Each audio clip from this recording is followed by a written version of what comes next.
Welcome to How to Decorate from Ballard Designs, a weekly podcast all about the trials and triumphs of decorating and redecorating your home. I'm Caroline, I'm on the marketing team. And I'm Taryn, and I'm a product designer. I'm Liz, I head up the creative team. We're your hosts. Join the expert team at Ballard Designs for tips, tricks, and tales from interior designers, stylists, and other talents in the design world. Plus, we'll answer your decorating dilemmas at the end of each episode. We love answering your questions, so don't forget to email us at podcast@ballarddesigns.net. Now, on with the show. Okay, today we are thrilled to welcome Jessica Whitley, a CPA turned creative who swapped crunching numbers for designing beautiful spaces as creative director of Jessica Whitley Studios in Athens, Georgia. She's known for her classic, cool, collected style, and her work spans both homes and hospitality. She's traveled all 7 continents. She paints, she designs, and today she's here to talk about how we can bring a little bit of the world into our own homes. Jessica, welcome to the show. Thank you for having me. I'm excited to be here. Yes, we're thrilled to have you. I loved getting to look at your work because, as I mentioned in the introduction, you've done a lot of traveling, and you can really see that in the shapes and the textures and the colors that you've brought into your spaces. So I'm excited to dive into that a little bit. Yeah. And hear more about it. But before we do that, why don't you just tell our listeners a little bit about yourself and how you got into design? So I loved design since I was a little kid. So I started doing art workshops instead of sports. So I was that girl. Went into LSU from Louisiana thinking I was going to do interior design and art and worried about, my dad really pushed to do business school. So I ended up going into accounting and finance and actually ended up loving it, but always did art and design on the side. But anyways, did corporate accounting and finance for quite some time and met my ex-husband. He moved me. We were doing long distance, moved me to Athens, Georgia. So corporate accounting was not very prominent there, so to speak. But I think it was very serendipitous because I got to do some really great business work and accounting. And then when I moved to Athens after I had kids, I took a pause, and then a friend convinced me to do an art workshop with Gina Brown, which obviously I know y'all used to have some of her work. Yes, some of her prints, I think so. So she did a great 2-day workshop, and so I went to do that and just reinvigorated doing art again, which was really fun. And so I started doing some commissions of little children, and people started asking me to do them. And it was a great kind of pivot moment for me because I was staying at home with a 1-year-old and was able to do that while she would nap and whatnot. And it really just took off. And so that's when I was able to kind of dive back into doing home projects for our family while doing art. So it was kind of very serendipitous that I moved to Athens, Georgia, and it kind of forced me to take a pause in the corporate career and do that. Well, and Athens is a really creative town, which most people may not know if you're not familiar with it, but there's a lot of, artists and music. Yeah, music and Yeah.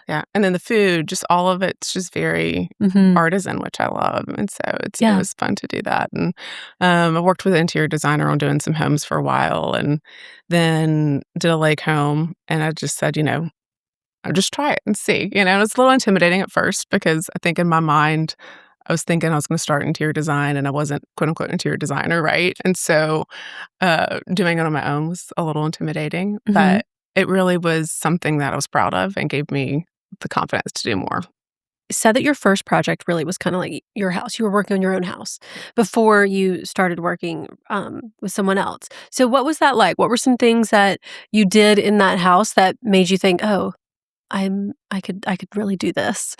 And I think it was just seeing the end result, truly, And I think also I was, I guess maybe the analytical nerd side of me was, I tested every fabric for kids and guests and all those things, and just really dove into all those details, and then seeing how other people loved it and wanted to learn more about how I did it. It was great. It was kind of like I was in my own little test kitchen in a way. Yeah. So would you say that first house project was similar to what your style is now, or has it changed a lot? There's similarities, but I think I also love to learn from my mistakes and pivot from that. I think it was a little bit more trendy for the time. Yeah. And now I feel more leaning back to having more of a mix, but keeping it more traditional, so to speak. And I think I love now seeing, I know I probably was going on Pinterest and seeing every kitchen that, was popular at the time, where now I love to look at each location and say, like, what does it want to be, and feel more authentic. So that's probably where I've changed the most. Yeah. Yeah. What was a project in that house that really kind of put you over the edge into loving? I love kitchens and bathrooms and function. I'm like a total function Yeah. obsessed, like just how a lot of architects, they don't think through how you function or your kids or how you entertain. And so I think that's really what got me going, was it's not just how it looks, but how it actually functions really is what really made me fall in love with design. Figuring out a flight pattern for a specific room, like how it's going to be heavily used, is really kind of an interesting way to take a look at it. Yeah. Like I'll always look at a refrigerator door and think about who's coming in that kitchen, Yeah. Like, is it going to be where the kids are running in, or, is that where people are grabbing snacks? And so, yeah, it's the whole patterns are interesting to me and fascinating. Yeah. Well, it's, most people think of interior design as a very aesthetic industry. And obviously it is, but it's not, you're not doing a good job if it's not functional. Right. And I think most designers do really prioritize function, even though they're wanting it to look pretty, and it does look pretty in the end, but if it doesn't work, then, like, what's the point? Right. And for each chapter, I mean, during, different phases before I had kids, I designed something and I thought, why did I put a pool table next to the kids' now room? Just certain things that you don't think of. But then as you get older, just it's interesting in design thinking through, whether it's as you get older in the space or you sell it, how does it work for someone else? Yeah. Tell us about travel. So you've traveled a lot, and you can see those influences in your client spaces. How, what are some things that you've loved about the places you've traveled? And I guess, where have you gotten the most inspiration? I definitely think I've gotten most of my design inspiration from Europe. I think seeing how, you know, maybe it's in England and the Cotswolds, how it just feels so authentic.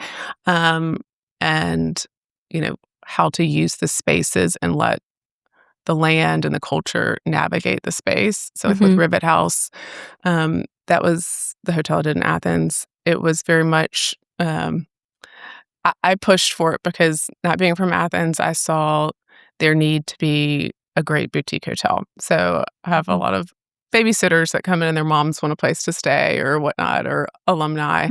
And so I was like, we really need just a great boutique hotel with a great restaurant and bar.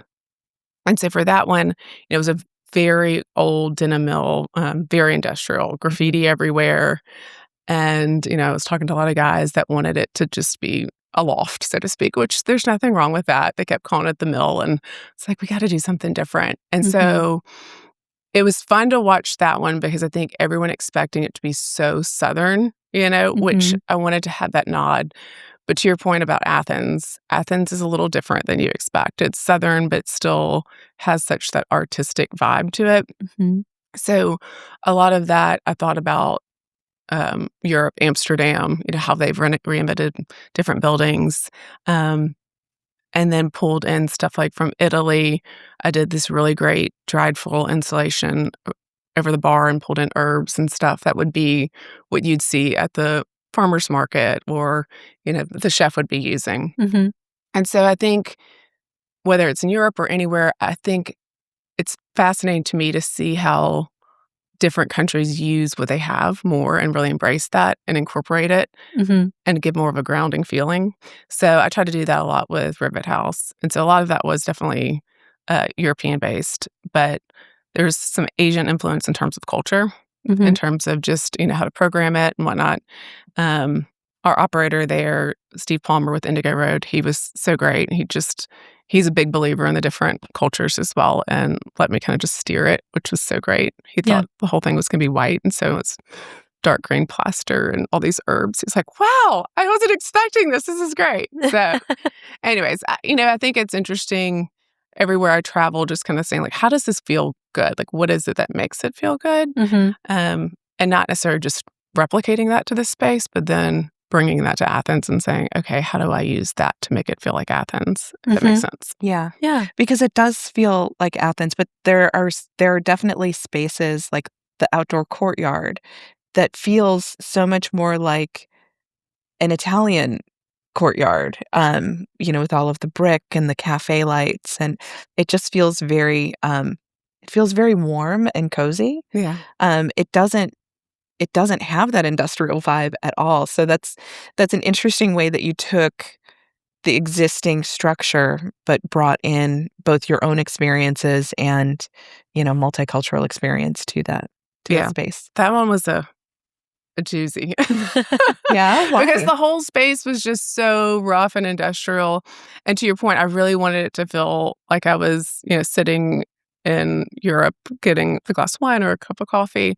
And, I had to think through, how does the lights as the cars come up, hit where the guests are going to be. And so really thinking through how to step through those elevations and grades. So light filtration, sound, and the curves were really challenging in hospitality because of ADA and all that, Of course, right? Yeah. And at first they're starting to do the curves and it started to look like, it could be a fast food chain. I was like, no, it's got to do all these things. And so it was fun being able to find like my residential designers and bring them in towards the end on those types of parts of the project to make it feel like it could be in Europe. And so it's special. That one, it's great because the locals are so proud of it, which is really so nice to see. Oh, that's always a win. Yeah. When you've won the community. Yeah. Plus, I mean, they're your neighbors, so Yeah. Well, they're like going and having their own date nights there in Athens. I'm like, oh, it just makes me so happy to see that. And so, bringing that travel side for people that either can't travel because of whether it's financial or, Time. time, whatever it is, having that brought, I think is really nice. And that's what I love about travel. And I can't turn it off when I'm traveling. I'm just always thinking about the design, which there's pros and cons to that. But yeah, when you're traveling, do you go seeking out design inspiration, like going to antique stores or, specific things, or is it kind of finding you wherever you are? I think it's both. I do love going to places I know I'll love the design, but also like getting immersed in it. So like Huff Harrington, they have great trips that I did and, go to the flea market and find my own things there, but also just going and walking different hotels and seeing how it is. I think it's nice to have both and learning from it. Yeah. What are your top, what's been your top design trips or trips that you found the most design? I mean, you mentioned England, of course. Yeah. And I think we all love that. I found a lot of great stuff in London. I spent 2 days just going to antique stores and found these amazing dining chairs in a basement, and there was 12 of them, and they were still in their original fabrics. And the designer I was working with at the time on this project was like, we got to recover them. And I loved the way they looked. And so it was so fun to just do those types. Found some great commodes there. Obviously, it can be challenging, like when you're traveling, and how do you get those things back if you're only having one piece or whatnot. But England's definitely one. St. Bart's, oddly, I found some really great pieces there. Wow, and so they have just some very interesting shops. So I've gotten a lot of cool stuff from there as well that I used in more of a modern home. Mallorca, Spain, some amazing pottery and whatnot. So I love when I'm traveling collecting smaller things. So I think one mistake I've made is buying too big of things, right? And I know that's something you were asking about is sometimes you'll pick up something because you're so inspired at that space, and then you get home and you're like, what was I thinking? Like, this doesn't fit the house, Yeah. So trying to like find the smaller pieces that you can either frame or do something with it. It's always nice to figure out how to fold it into your house. Yeah. What is that the advice you give someone who's planning a big trip and wanting to like focus on small pieces? Or I think it depends. I think if you're going with a group or you're going to get enough that you can get on a container, and buy those big pieces, I think your sizes, then you can go for the bigger pieces. One thing I have learned is if I find some great art, take it off the stretcher, put it in a tube and bring it back versus thinking through how to ship it where you're preserving that, because framers can easily restretch them and do it well. But yeah, there's other things that definitely smaller pieces that, are more neutral colors, or it's just a color you love, Mhm. or you have a special space Right. for it. But I also think it's nice to buy things that may just be for Christmas. Like Yeah. Vienna is amazing at Christmas time, and so I've purchased stuff there that I pull out at that time, and it's just a nice little reminder of that trip Oh, alone. like for your own Christmas Yeah. I was thinking Oh, as yeah. Christmas gifts. Well, Yeah, but yeah. but just for like my own decor, it's Yeah, like yeah. there's just some great stuff I found, even some teacups, and so I have Yeah. those that I just pull up at Christmas time. So it's fun to have it Yeah. from that way too. I love textiles and pottery because you can always fit those in a suitcase, I mean, Yeah. textiles are easy. Pottery, it does get heavy, but you can put it in a bag and carry it on the plane. Yeah. So I like, you mentioned Majorca, and I feel like it's something that's so distinct about a different place, right? Like Yeah. they all have very specific aesthetics of how their pottery or ceramics look in each. Yeah, in each region. Yeah. No, I think that's great. Like, it's so simple to just grab a bowl and then wrap a sweater around it and Mhm. pack it back in your bag or, Bubble um wrap. yeah, Yeah. ugh, right?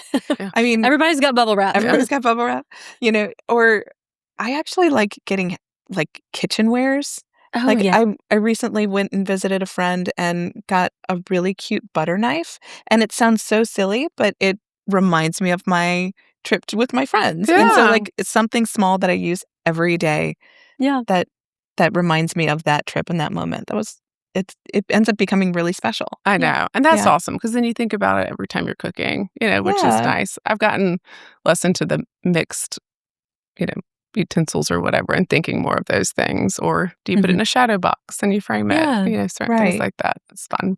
Yeah, and that is art. You're so right. Like it's easy for the person, if you're at an art gallery or something, they'll be able to take it off a stretcher, or if it's a photograph, um, put it in a tube. I mean, those are really easy to carry on with you and light, which Yeah. is nice. Yeah. Right. Yeah. They're not gonna get lost. Mhm. That's right.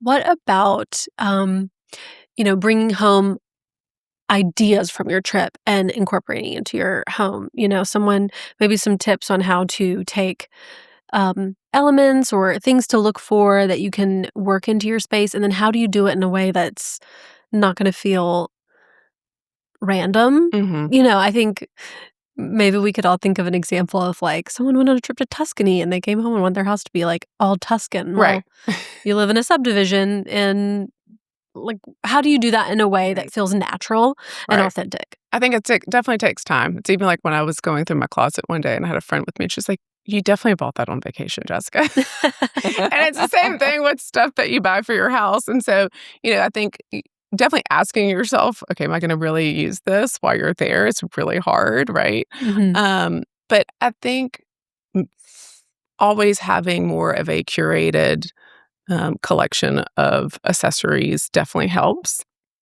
And that layered look, I think, also helps. And so I still do, I'll have a inexpensive little vase next to something that doesn't even, have to be expensive, but I bought somewhere that if you mix them correctly, I think it goes well. And to your point, the smaller pieces, whether it's books, vases, those types of things, small objects are nice. And then I've even taken some small little um, like objects and then just again like framed them. So really thinking through Mm. gallery walls is always fun. Yeah. I think the challenge with that is being patient with holding onto those pieces until you know what wall you want them on. Yeah. But you can also frame it now and put it, on a table and then think through how do you put it on a bigger formatted piece later. But yeah, I think just kind of sticking through like, is this me and does it look like my home, but also remind me of the place Yeah. I've experienced. Yeah. I also love scents. So Mm. there is some of my favorite hotels had amazing scents. And so I love to bring those home with me. And so one of my favorite is Eden Rock and St. Bart's. And so I always have that in my house. And when I'm just kind of in a mood, I spray that around the house and it's just like, it's Eden Rock, So that one's always fun to me. And I think you always get attached to that smell sometimes. And that's an Mhm. easy way to take things home too. Yeah. Yeah. Well, I definitely felt like in your work there was maybe textures and color palettes that had a very, I guess, global feel. And I don't even really know what that means necessarily, but um, talk to us about that. Maybe how your travels has informed the types of spaces that you're designing for clients. I think, to me, I'm a nature girl, so I love being outside, and so I think a lot of my travel is based on that, and even when I went to France and painted, I think about, like, the pigments that are in the earth Mhm. and how that really is that grounding feeling, and I used to think, "Oh, I really want neutrals as white," right? But Mhm. it's really not if you think about it. Like, I pulled some really great, moss greens and, like, burnt siennas and all these things into this one project, and everyone thought it looked so neutral and white.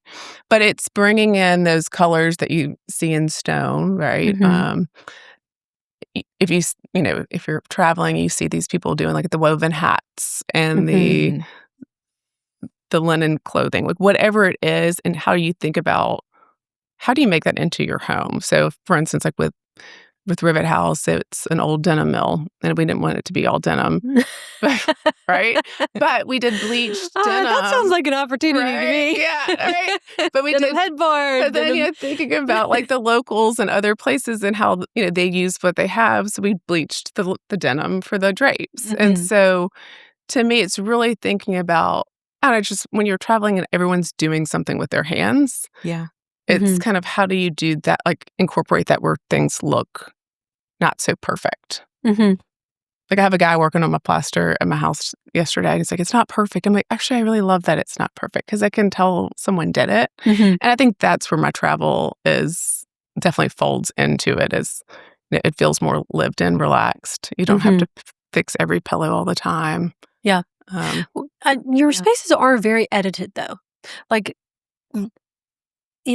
there aren't necessarily a lot of elements in the room, but there's like a couple really big gestures. mhm. So, Mhm. do you feel like that comes from your artistic background? Is that just, I guess where does that come from? What is the sort of special mix that you It's are definitely putting a together? game, right? Like, you have to constantly play with it. Like, Mhm. for instance, right now, as I was saying earlier, I moved and I have this one sofa that is deeper because my kids wanted something deeper, but it just was too many pillows, and literally last night, I just took all the pillows off, and it had, like, almost like a '90s moment, back in it. I was like, "This makes so much more sense." Mhm. But it just takes a while to see, um, what makes sense or not, and sometimes I even look at my photos, I'm like, "Is it too minimal?" Mhm. But it gives that quiet. So, Mhm. it's kinda like, the void and things, if you wanna have a mix of letting your eyes still wander without being too busy. Yeah. Photographing a room, even just on your phone to look at it, I think helps to see, like, okay, what's standing out, and then Mhm. taking that out. And then maybe you come back to it and you say, "Okay, it's still missing something." But I definitely think using a phone or something just to photograph and look to see how it works definitely helps for sure. Yeah. It flattens things on your phone in a way that makes it easier to sort of, Right. See what's working and what's not working. yeah, Yeah. like, kinda self-critique, I guess. Yeah. Yeah, it puts Yeah. it in that two-dimensional, Yeah. which it can be helpful, but maybe that's too artistic of a way to describe it. But Yeah, well, I mean, you can look at it, draw it, send it to someone, kinda examine it, I guess, in a way that's hard to do in person. mhm. But I think there's spaces, like, for me, I have certain rooms that are just covered in books, and I'll use, you know, a ton of coffee table books and just make it into a little side table or Mhm. something. So, I think having things that are feel intentional and kind of put together Mhm. and then allowing other spaces to breathe, and just playing with that and kinda just trusting yourself, I think that's part of it is making it feel, again, collected, but not too much stuff everywhere. Yeah. Having Tell small kids probably helps too. You can have they're constantly moving everything, so True. You can't leave it around because yeah, it'll walk off yeah. or break. Okay, you have mentioned a couple times that you've recently moved, so I'm curious about moving because I am always intrigued by how especially designers, because I just think designers have a very specific way of looking at things, and how do they do their own homes? And, is it challenging to take pieces that I'm sure you chose for a very specific space, move it into a new space, and then did they work? Did they not work? Like, what are some things that have surprised you about the moving process? Yeah, it's been interesting, but it's been fun. It's been a new kind of I love a challenge. So, definitely there's things I took, and I was actually giving this advice to one of my neighbors the other day, is there was things I wasn't ready to let go of, Yeah. like a certain chair. And I was like, "I have to bring this chair." And I never could find its perfect spot, but Mhm. I'm glad I took it, because otherwise I think I would have wished I took it, and you know what I mean? Like, I needed to work through it in a way. Mhm. But scale's important to think through in terms of if the stuff's gonna fit. I hate having a bunch of boxes, so I didn't wanna Mhm. take things that I knew were just gonna sit in a box, you know? So, there's definitely been a lot of art that I got attached to that I've collected, and I have if it didn't work, I was at least able to then, you know, give it to another client or something so they could use it and have Mhm. purpose. Um, a lot of my, again, books are so important to me, and the smaller art, I've been excited to be able to, like, really reuse it. This house has been fun. It's a lot more edgy, if I would have to say. I mean, for me, it's edgy, but it feels kind of like a throwback to Louisiana.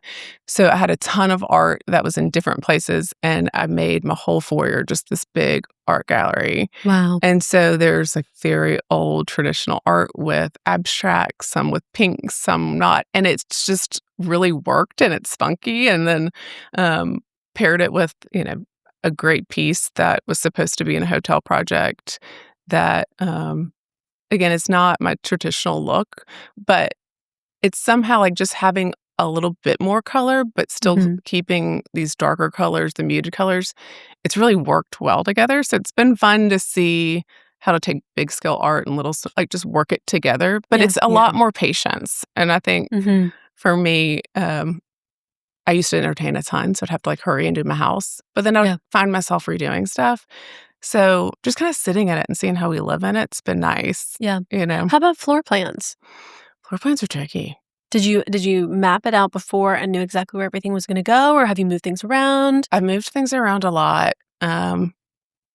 It's funny, it's one of my architects asked if I do project creep, and I was like, "What is that?" And he's like, you just keep adding." I'm like, "Yeah, but I'm a designer. That's what we do, right?" Like, we always kind of want to do something else. But, yeah, I mean, there's definitely rooms I was hoping was gonna be a guest room, and right now it's the kids' playroom, right? And one day it'll be something else. Um, Ironically, there's one room I kind of redid everything around this fireplace, and then the fireplace didn't work, and I literally did the whole seating arrangement and everything around this room. Oh. Oh, But no. I was like, "You know what? It's fine." Get some candles, Yeah, stick them in exactly. there Right. on Right? a remote. Yeah. But, certain parts are kind of funky and it bothers me, and I'm like, "You know what? It actually works out better than you think." Mhm. Um, I was intentional on moving a few things at this house. They had a pool, but the powder room, you had to go through the kitchen and through the living room to get to the powder room where everyone would go when they were in the pool. I was like, "Oh my gosh, this is gonna be a Oh nightmare," my gosh. Yeah, no. So That's I Drip, just drip, I'm drip. yeah, I just see so many drips Right. throughout the whole Yeah. house. Right. So I ended up just moving the powder room, which wasn't a big lift or expense, but I was so glad I did that. Mhm. Um, this one I definitely had to move some walls, but I kept the structure the same. So again, like the laundry room was weird, and so I just had to move some stuff. But I kept, my old rugs, and some of them had to get cut down, but Mhm. it was nice to have, and my kids like it. And it's fun to take pieces, but make it its own thing, Mhm. versus Yeah. moving everything, and it just feels like you've plopped everything Yeah. from one house to another. But it's really nice to give something a new life. Like Yeah. all of that artwork, you probably walked past it so many times in your previous home, and to reframe it, either literally or, just by putting it next to something new gives it a whole new life. Yeah, no, it's It's very totally exciting. true. Yeah, like, I mean, one of the pieces was in my daughter's bathroom, so I never saw it. And now it's one of the first things I see, and I love it. Mhm. So, yeah, it's nice to, kind of have this pile of stuff, and you're like, "Oh, let's figure out this one room." I think it's important to kind of stick to focusing on one room at a time, Mhm. Yeah. because I think it can get overwhelming. Yeah. And, And if you are always sort of scattering around your resources, then you're never going to see that real impactful change, right? Like if you're buying a piece for the bedroom and then the living room and the dining room and sort of spreading things out, you're never getting that like, oh, I redid this one room and it's exactly how I want it. Right. And this feels great. Yeah, it's so true. And don't be afraid to just move some stuff around. And my kids will come in and they're like, why did you redo the living room today? And I'm like, I just wanted to see if it was going to work this way. And it didn't, so I moved it back. But that's part of the fun of it, And I think it's hard when you're moving into new homes. You think you want it all figured out right away. But it's nice to kind of see how it all works out and you live in it and what it wants to be. What are your favorite things to change in a new house? Like when you've, maybe you're not like doing a full renovation, but just things to... I'm big on bathrooms. So this house, they had just redid the bathroom, but it was funky. You had to go through the closet to get to the bathroom. And I'm a bath girl, so there's only a shower. So it's like, I have to rip it out and make it my own. But that's where I relax at the end of the day. So like that and the kitchen to me. So the kitchen they had redid it, but the island was a little small. I don't think they cooked a lot, which was totally fine. And I'm big into cooking. So I took out the main island and made this beautiful hand-done curved walnut island. So I like to make it where it doesn't just feel like it feels more curated. So like those are the things, the spaces that just need a little bit more of it, not to feel like it's what you'd expect. Yeah. So kitchens and bathrooms are big ones for me. And again, just function, laundry room, where things go. Yeah. So it's not about the elements that are in the room as much as it is the function of the room for you. Yeah. Well, that's fair. I mean, if it's not going to work, then it's then it's pointless to begin with. Yeah. Right.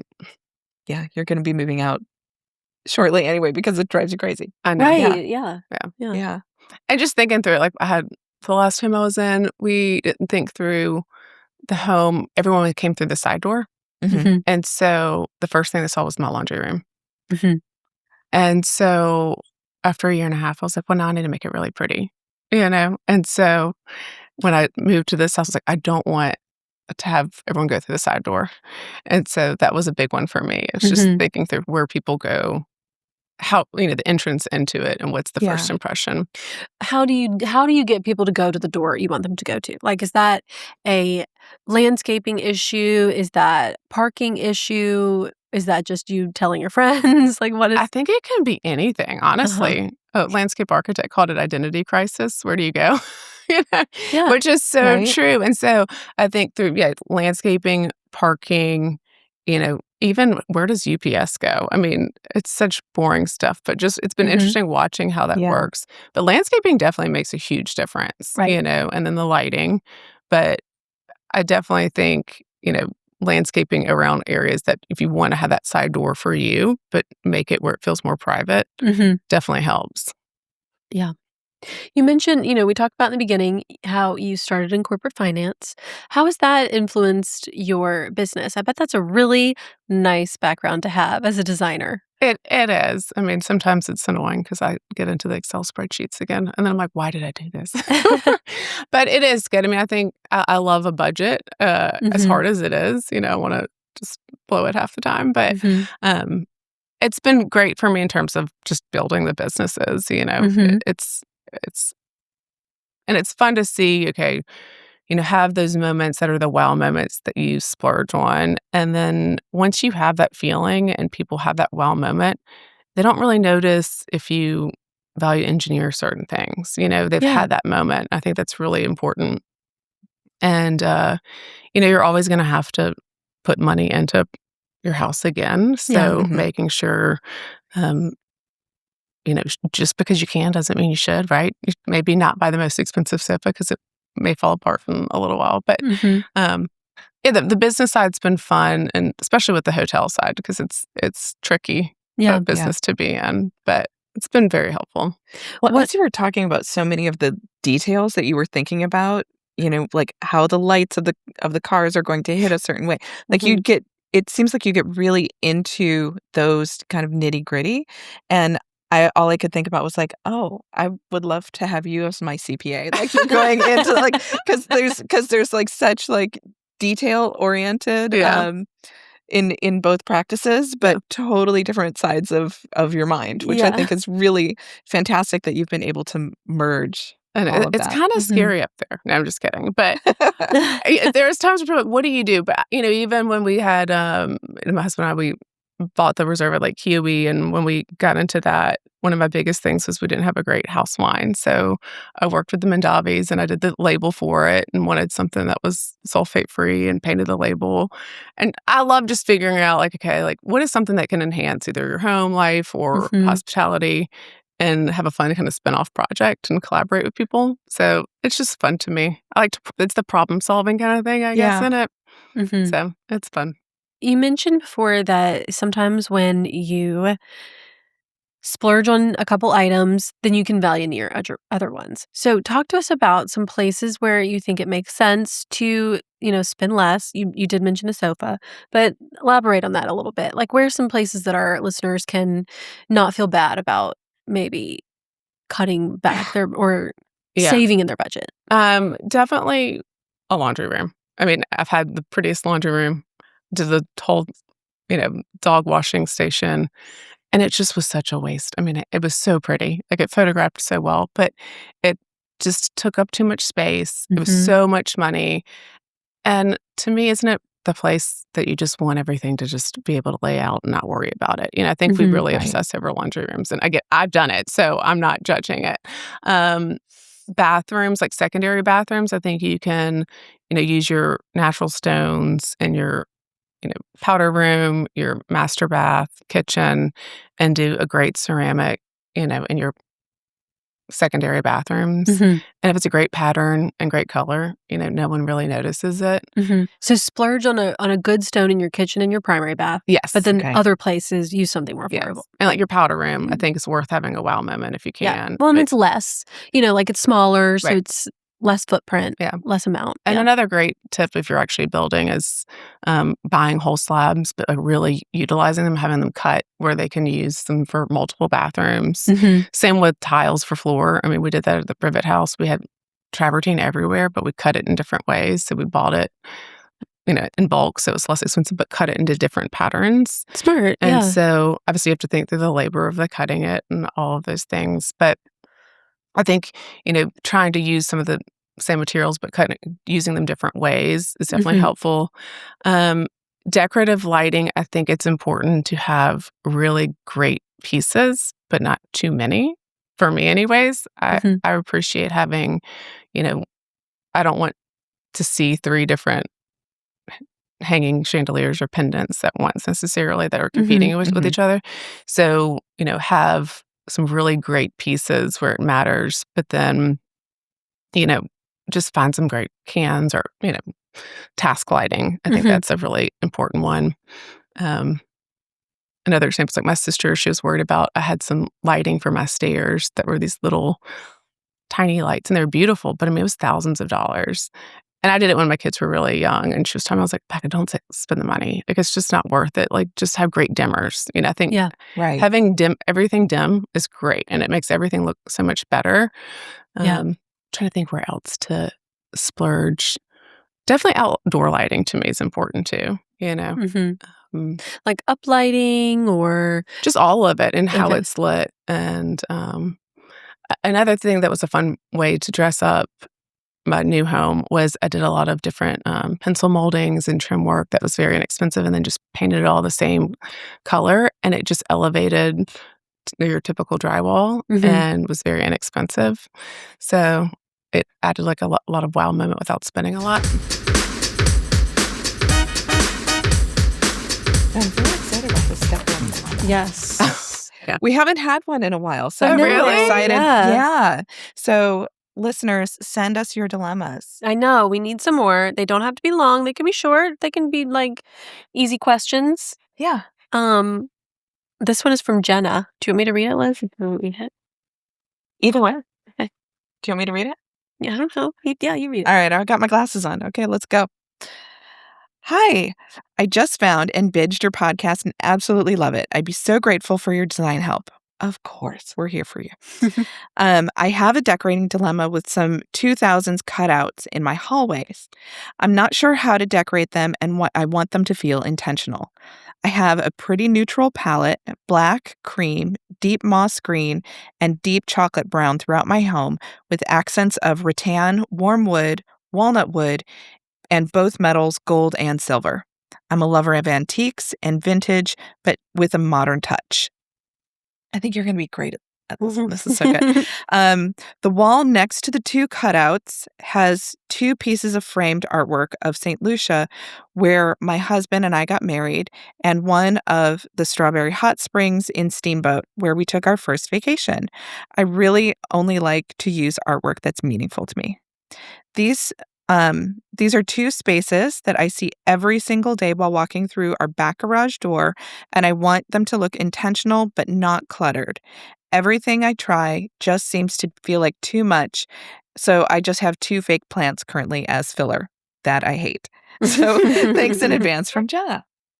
So this is a main entry off the garage.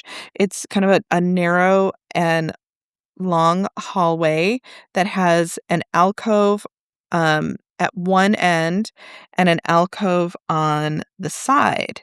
And Yeah, and when you say alcove, it's like one of those niches with the can light above it that I don't know, I guess someone thought you were gonna put like a sculpture in or something. I know. Well, and what I've Maybe. noticed is one of them has a can light and one doesn't. Right. Yeah, good Right. point. So then Yeah. there's that. Yeah. Yeah.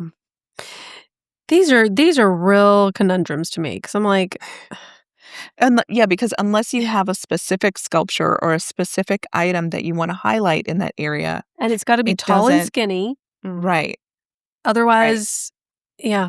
Okay. Okay, help out.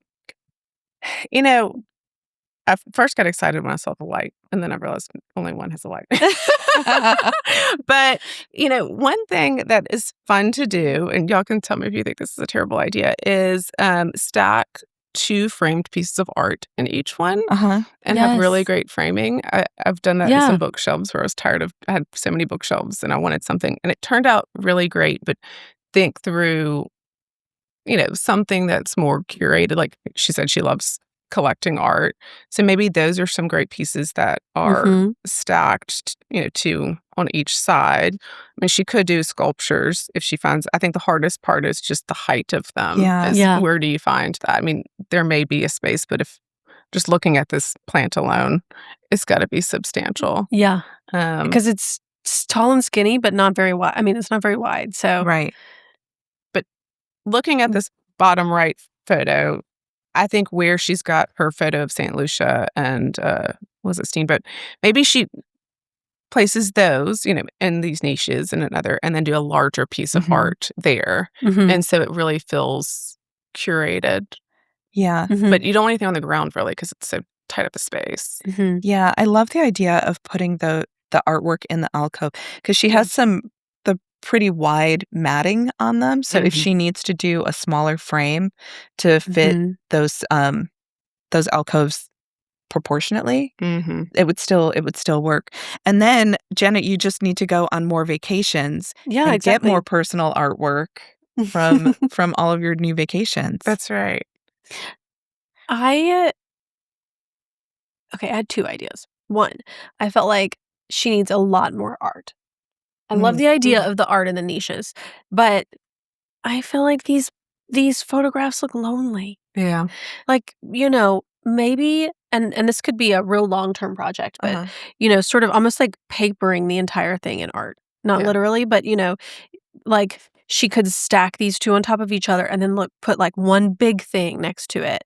Or yes, move them into the alcove and put like one big thing where the paintings are, and then do a grouping of things on the wall with this it looks like a wall washer or like a sconce thing. It does. And because to me the black frame on the white wall in the photographs, it feels a little bit jarring. It's a little harsh. Like just because I don't know. They're kind of like the only thing to look at in here, and I wish it was like more drama. Right. And especially since she said she doesn't do a ton of color, even, I don't know if she'd care or not, but even kind of changing the saturation and the colors of the photos to make Yeah. it feel more of like a artisan print, like so it's almost like on a piece of paper print. Mm-hmm. And to add that and like kind of mix it in with other art, I really like that idea. Yeah. Just really covering the whole space. Well, also kind of thinking about how this is a very separate hallway. It's definitely leading to your garage, to your car, Mm-hmm. to either to the outdoors, or it's bringing you back into your home. It's kind of a portal, Right. Mm-hmm. and there's a lot that could be done with that, Like, even if make it it's just fun. I mean, even if it's just a neutral color, Mm. that's maybe a shade or two darker, or just something to set it off. Mm-hmm.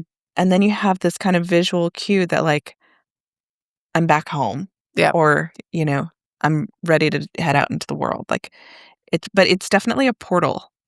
I agree. The other thing I was thinking of is what if she put books in them?